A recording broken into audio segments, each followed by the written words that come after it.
called by what is called a CAT, or the Consolidated Action Team. It's a group of, again, shared administrators who are overseeing this very complicated process.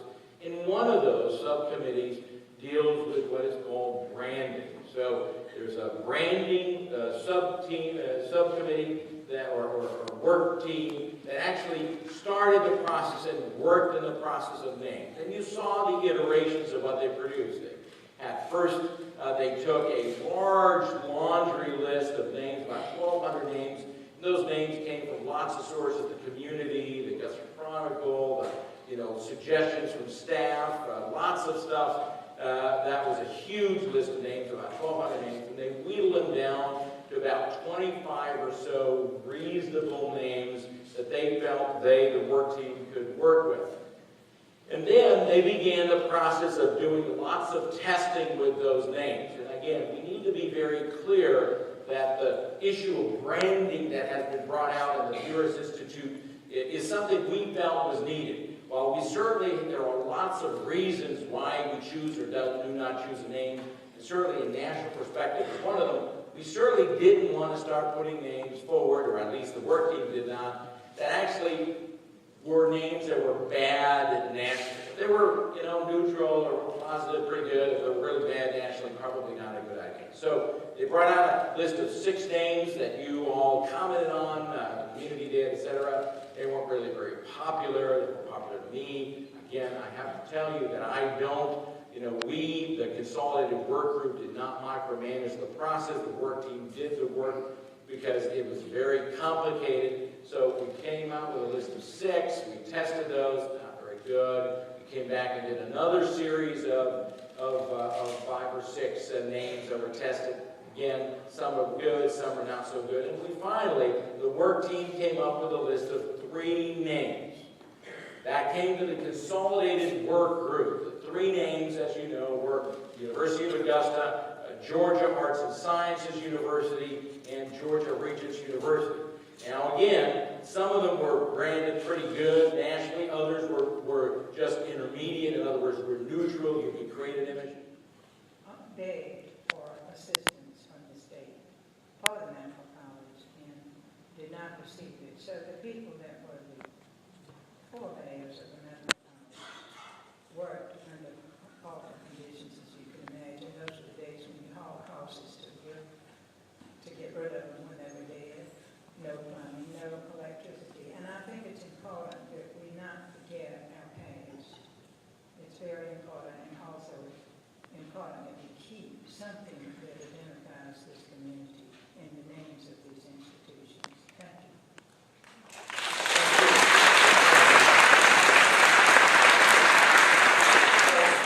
The memory of Augusta and the value of Augusta is highlighted.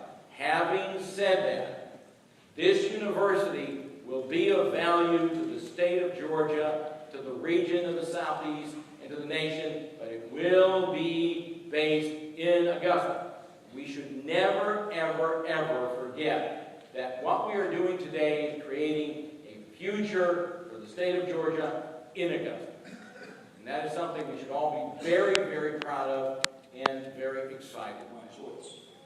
You made an assumption from the very beginning that Augusta could not be used in the title because somehow it didn't confer a statewide institution.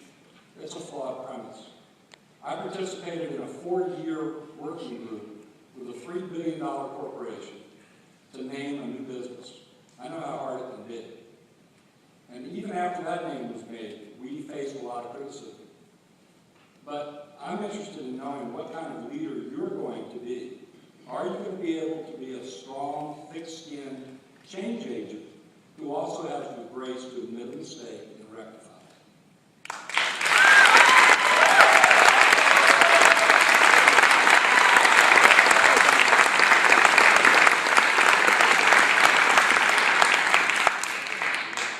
I appreciate the question, so I appreciate the opportunity to respond to that. Let me be very clear. Being in leadership positions is tough, and one has to make tough decisions. And it is not a comfortable time when your own community, because I am part of this community, turns on you. Let me be very clear. We did not make a mistake. The branding team and its people did not make a mistake.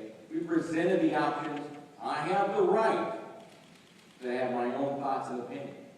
But you are underestimating severely the ability of the regions to consider all factors in making their decisions.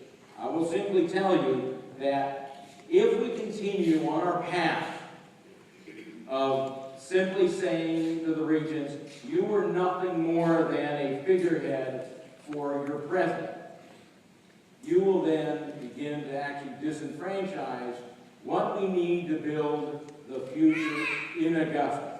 My job, let me just finish, my job is to build and to work as hard, because you will not find anybody that will work as hard as I do or as hard as my team does to make sure that we can embrace the future in Augusta. Having said that, I respect that you may disagree with me, and many of you may disagree with me. I respect that. And I will say the regions made their decision based on all the information that they felt they needed. And that's all I'm saying. Sir, you implied in your blog and just now that somehow this community will be punished if we continue to express our opinions. First off, I think that's an insult to the regions. This institution will attract funding because of its merit as an institution, not because we decide to make an issue of this name.